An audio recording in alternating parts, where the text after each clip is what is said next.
Witam na moim kanale. Dzisiaj smacznie, prosto i sezonowo. Mamy tutaj bób i pokażę Wam, jak go ugotować, by był mięciutki. Na ogół dostępność bobu przypada na lipiec, sierpień, wtedy jest na niego sezon, ale można też już go dostać w maju, a nawet kupić sobie w sklepie mrożony i cieszyć się smakiem cały rok.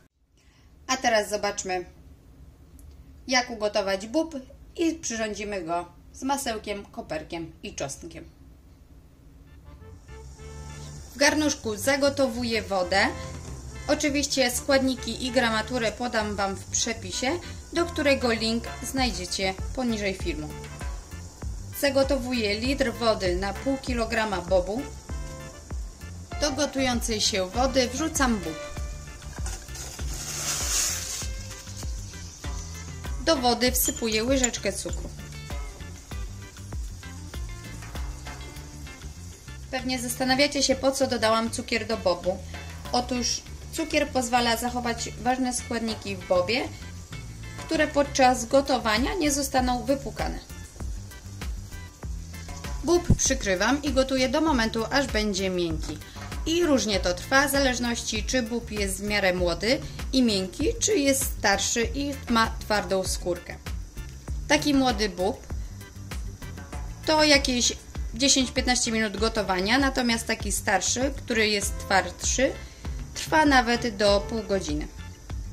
Ale ugotowany bób łatwo rozpoznać, ponieważ rozłupka, która znajduje się na nim, zaczyna się marszczyć, znaczy, że bób jest już odpowiednio ugotowany i rozłupka również jest miękka.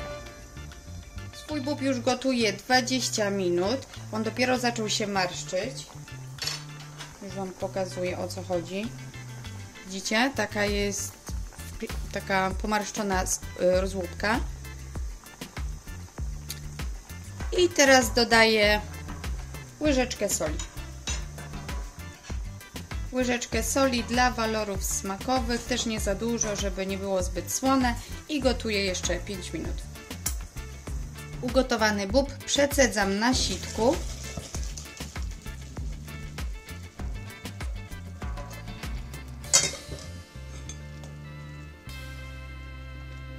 I z powrotem wrzucam go do ciepłego garnka.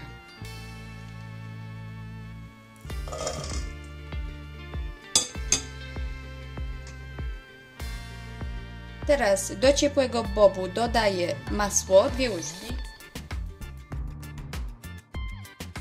Przeciskam 1 ząbek czosnku przez praskę.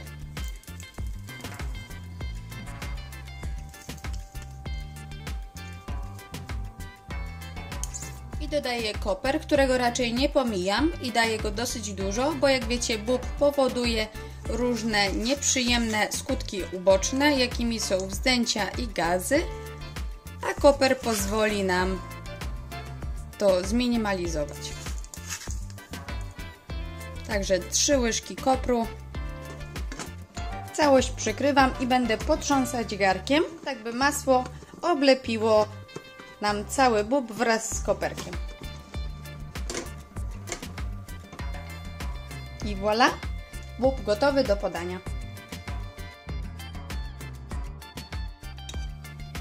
Przepyszny bób, skórka jest miękka, miąższ w środku również miękki, o idealnym smaku, niezbyt słone, bardzo smaczne i szybkie danie. Taki bób również możecie używać do sałatek. Tak więc jeszcze raz przypominam, lipiec, sierpień, sezon na bób.